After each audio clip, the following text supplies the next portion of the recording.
आवाज news true voice.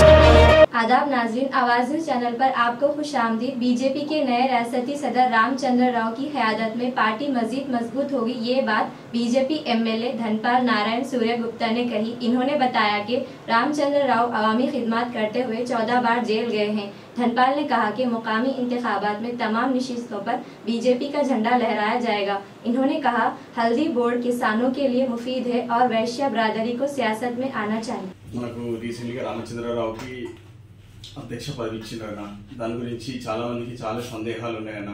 దాని గురించి మీరు ఒకసారి క్లారిఫికేషన్ చేస్తారేమోనని మనం ఆవాచన నుంచి అడుగుతున్నామన్న. ఏంటంటే చాలా మందికి ఈటెల రాజేందర్ ఇట్లా చాలా ఒక టాప్ 5 మెంబర్స్ పేర్లు వినిపించినాయన్న. ఇప్పుడు సడన్ గా రామచంద్రరావు గారి పేరు వినిపించడం అనేది చాలా అందరికి ఆశ్చర్యం అనిపిస్తుంది. దాని గురించి అసలు రామచంద్రరావు గారికి ఇవ్వడానికి కారణం ఏంది అనేది జనాలకు ఉంది, చాలా మందికి డౌట్ ఉందన్న. దాని గురించి మీరు ఒక క్లారిఫికేషన్ ఇస్తారేమో. ఈరోజు గత 11 సంవత్సరాలుగా భారతీయ జనతా పార్టీ అధికారంలో ఉంది. కేంద్రంలో మూడవసారి నరేంద్ర మోడీ గారి ప్రధానమంత్రి కావడం అదొక చరిత్ర. 62 సంవత్సరాల తర్వాత కంటిన్యూగా మూడవసారి ప్రధాని నరేంద్ర మోడీ కావడం అదొక హిస్టరీ. ఈరోజు 21 రాష్ట్రాలలో భారతీయ జనతా పార్టీ ఎన్డీఏతో కలిపి, చాలా రాష్ట్రాలలో ఇండివిజువల్గా, తర్వాత ఎన్డీఏ తోటి కలిపి ఈరోజు ప్రభుత్వాలు ఉన్నాయి స్టేట్లలో. ముఖ్యంగా ప్రపంచంలో అత్యధిక మెంబర్షిప్ ఉన్న పార్టీ భారతీయ జనతా పార్టీ. ఇటువంటి పార్టీ నరేంద్ర మోడీ గారి మరియు అమిత్ షా, నడ్డా గారి ఆధ్వర్యంలో పార్టీ రోజు రోజుకు బలపడతా ఉంది, పటిష్టమవుతా ఉంది.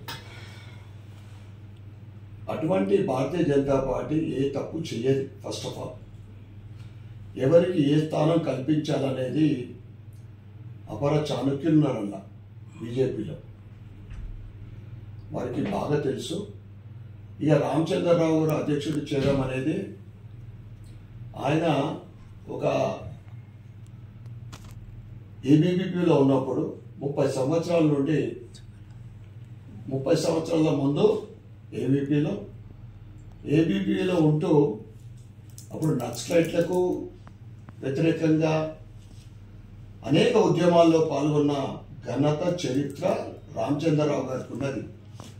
ఆయన ఒక దమ్ము ధైర్యం ఉన్న నాయకుడే. అటువంటి నాయకుడు భారతీయ జనతా పార్టీ అధ్యక్షుడు కావడం ఏంటంటే, గత 15-20 సంవత్సరాల నుండి తెలంగాణలో జిల్లాలో పర్యటన, ఒక ఆఫీస్ బేరర్గా, ఒక ఎమ్మెల్సీగా అత్యధిక మెజార్టీతో గెలవడం జరిగింది. ఎక్కువ శాతం హైదరాబాద్కు అనుబంధంగా ఉండడం వల్ల ఈ మధ్య నచ్చిన కార్యకర్తలు కానీ 10 సంవత్సరాలు 12 సంవత్సరాలు వచ్చిన కార్యకర్తలకు చాలా మందికి రామచంద్రరావు తెలియకపోవచ్చు, కానీ ఆయన పార్టీని ఏదైతే ఇప్పుడున్న స్థానిక ఎన్నికలు కానీ రాబోయే ఎలక్షన్లో కూడా ధీటుగా కార్యకర్తల్ని ఏకదాటిగా అందరినీ కలుపుకొని పోయి తత్వం ఉన్న వ్యక్తి. ఆయన పోరాటం చేసిన వ్యక్తి. కార్యకర్తలని ఆయన ప్రేమతో, అభిమానంతో మరియు పార్టీని ఏ విధంగా నడపాలనో ఆయనకు అనుభవం ఉన్నది. కనుక ఇప్పుడు ఏదైతే ఆయన రాష్ట్ర అధ్యక్షుడు కావడం, తప్పకుండా ఆయన ఆధ్వర్యంలో తెలంగాణలో భారతీయ జనతా పార్టీ పటిష్టమవుతుంది. రాబోయే స్థానిక ఎన్నికలు కానీ ఇతర ఎన్నికలు కానీ అన్ని ఎన్నికల్లో విజయం సాధించే అవకాశాలు ఉన్నాయి. ఇక మిగతా లీడర్లకు తప్పకుండా సమయం వచ్చినప్పుడు భారతీయ జనతా పార్టీ కోసం పనిచేసిన ప్రతి కార్యకర్తకు న్యాయం చేయటం, ఎప్పుడు ఏ సమయంలో వారికి ఎక్కడ సెట్ చేయాలా, ఎక్కడ ఏ స్థానం ఇవ్వాలా, ఏం కల్పించాలనేది అధిష్టానానికి బాగా తెలుసు. కనుక రామచంద్రరావు గారు అనేది చాలా అనుభవం ఉన్న వ్యక్తి. ఆయన పార్టీలో ఉంటూ ఏబీవీపీలో అప్పటి నుంచి యూనివర్సిటీలో స్టూడెంట్స్ తరఫు నుండి అనేక ఆర్గనైజేషన్స్ నడిపి, అంటే భారతీయ జనతా పార్టీ అండర్లో, బీజేపీ అండర్లో ఆయన పోరాటం చేసిన వ్యక్తి. ఆయన 14 సార్లు జైలుకు పోవడం జరిగింది. రామచంద్రరావు 14 సార్లు యూనివర్సిటీ స్టూడెంట్స్ కోసం కానీ బీజేవైఎంలో బీజేపీ తరఫు నుండి ఆ పోరాటంలో ఆయన కాళ్ళు చేతులు కూడా ఎరిగినాయి, పోలీసులు అరెస్ట్ చేసి పనిష్మెంట్ ఇచ్చినప్పుడు. అటువంటి వ్యక్తి, దమ్ము ధైర్యం ఉన్న వ్యక్తి, ఒక లీడింగ్ లాయర్. అప్పుడు అనేక మందికి, ఇప్పుడంటే పార్టీ విస్తరించింది, ఆయన పీరియడ్లో ఆయన ఒక లీడింగ్ లాయర్. అనేక మందికి ఆయన జైల్లో పోయిండు. కానీ ఇతర సమస్యలు ఉంటే ఉచితంగా ₹1 తీసుకోకుండా వారికి జైలు నుంచి కానీ కేసు నుంచి కానీ బయటకు తీసుకొచ్చిన వ్యక్తి రామచంద్రరావు గారికి. రామచంద్రరావు గారికి మంచి బ్యాక్గ్రౌండ్ ఉన్న వ్యక్తి. మాట, సత్తా, పార్టీని ఏ విధంగా నడపాలనేది బాగా. ఎందుకంటే ఆయన ఒక కార్యకర్తగా, ఒక నాయకుడిగా 30 సంవత్సరాల నుండి ఆ పార్టీకి ఉన్న అందరి రాష్ట్ర, జాతీయ అధ్యక్షులు కానీ నాయకులతోటి సంబంధాలు ఉన్న వ్యక్తి.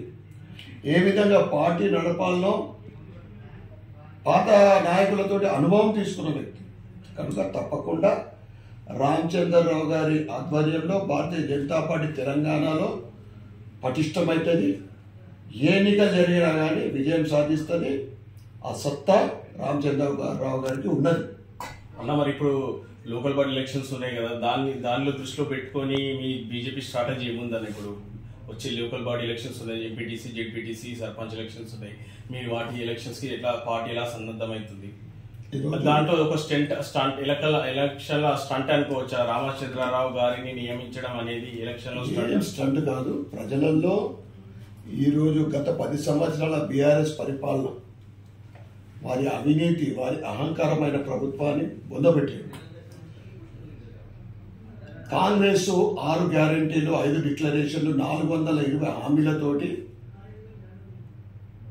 వాళ్ళ ఇచ్చిన గ్యారంటీలతోటి ఆకర్షితులై కాంగ్రెస్ ప్రభుత్వాన్ని గెలిపించడం జరిగింది, కాంగ్రెస్ని. కానీ గెలిపించిన తర్వాత గెలిచిన 8-10 రోజుల్లోనే ఇందిరమ్మ జన్మదినం 2023 9 డిసెంబర్ నాడు రైతు రుణమాఫీ ఏకకాలంలో చేస్తామని చెప్పి సంవత్సరం తర్వాత 50% రుణమాఫీ చేయాలి. రైతులకు ఇచ్చిన హామీలు అన్ని విఫలం.